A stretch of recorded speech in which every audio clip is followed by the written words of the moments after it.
മൂന്നാറിൽ വീണ്ടും വിനോദസഞ്ചാരികളുടെ അപകടയാത്ര. മൂന്നാർ മാട്ടുപ്പെട്ടി റോഡിലാണ് പോണ്ടിച്ചേരി രജിസ്ട്രേഷൻ കാറിൽ അപകടയാത്ര. കാറിന്റെ ഡോറിൽ കയറിയിരുന്ന് യാത്ര ചെയ്യുന്ന കുട്ടിയുടെ ദൃശ്യങ്ങളാണ് പുറത്തു വന്നിരിക്കുന്നത്.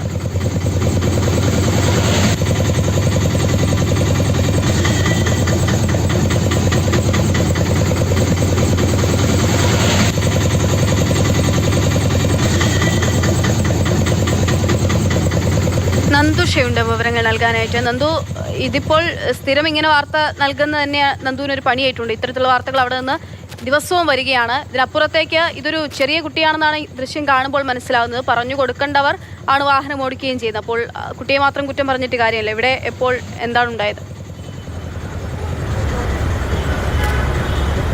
തീർച്ചയായും അക്ഷയ പറഞ്ഞതുപോലെ തന്നെ ദിനംപ്രതി ഈ മൂന്നാറിലേക്ക് പോകുന്ന വാഹനങ്ങളിൽ നടത്തുന്ന പരാക്രമങ്ങൾ റിപ്പോർട്ട് ചെയ്യേണ്ട ഒരു ഗതികേടിലേക്ക് നമ്മൾ എത്തിയിട്ടുണ്ട്. ഇന്നലെയും റിപ്പോർട്ട് ചെയ്ത് ഇന്ന് രാവിലെ തന്നെ പുതിയൊരു സംഭവം ഉണ്ടായിരിക്കുകയാണ്. പോണ്ടിച്ചേരി രജിസ്ട്രേഷൻ വാഹനത്തിലെത്തിയ മൂന്നാറിലേക്ക് എത്തിയ സഞ്ചാരികൾ, അവരിലുണ്ടായിരുന്ന ഒരു കുട്ടിയാണ് ഇപ്പോൾ വാഹനത്തിൻ്റെ ഡോറിലിരുന്ന് യാത്ര ചെയ്യുന്ന ഒരു ദൃശ്യങ്ങൾ ഇപ്പോൾ പുറത്തു വന്നിരിക്കുന്നത്. വളരെ അപകടകരമായ രീതിയിലാണ് ഇത്തരത്തിൽ ദിനംപ്രതി സഞ്ചാരികൾ യാത്ര ചെയ്യുന്നത്. ഒരു അപകടം വന്നാലേ ഇനി ഇത്തരത്തിലുള്ള ഒരു ബോധവൽക്കരണം ഇവർക്കൊക്കെ ഉണ്ടാവുകയുള്ളൂ എന്നുള്ളത് നമ്മൾ പരിശോധിക്കേണ്ടിയിരിക്കുന്നു.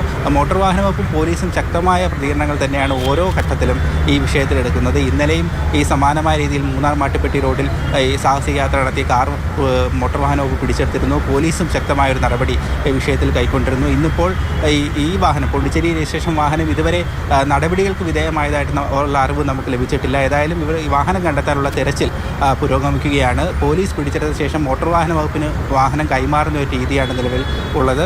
അതേ രീതിയിൽ തന്നെ മൂന്നാറും പരിസര പ്രദേശങ്ങളിലുമൊക്കെ വാഹനത്തിനായി തിരച്ചിൽ പോലീസ് ആരംഭിച്ചിട്ടുണ്ടാകാം. മോട്ടോർ വാഹന വകുപ്പ് ഇന്നും കർശനമായൊരു നടപടി തന്നെ സ്വീകരിക്കുമെന്ന് നമുക്ക് പ്രതീക്ഷിക്കാം. ഏതായാലും സഞ്ചാരികൾ സ്വയം തന്നെ അയൽ സംസ്ഥാനത്തിൽ എത്തുന്ന സഞ്ചാരികളാണ് കൂടുതലായും ഇത്തരത്തിലുള്ളൊരു പ്രവണത നടത്തുന്നത്. അതുകൊണ്ട് തന്നെ ഈ മൂന്നാറിലേക്ക് എത്തുന്ന സഞ്ചാരികൾക്ക് കൃത്യമായ ബോധവൽക്കരണം ഈ യാത്രയെ സംബന്ധിച്ച് കൊടുക്കണം എന്നുള്ളത് തന്നെയാണ് ഈ അവസരത്തിൽ ഈ മേഖലകളിലെ പൊതുപ്രവർത്തന രംഗത്തൊക്കെ പ്രവർത്തിക്കുന്ന ആളുകൾ പറയുന്നതും ടൂറിസ്റ്റ് ഗൈഡ് ഉൾപ്പെടെയുള്ള ആളുകൾ ആവശ്യപ്പെടുന്നതും.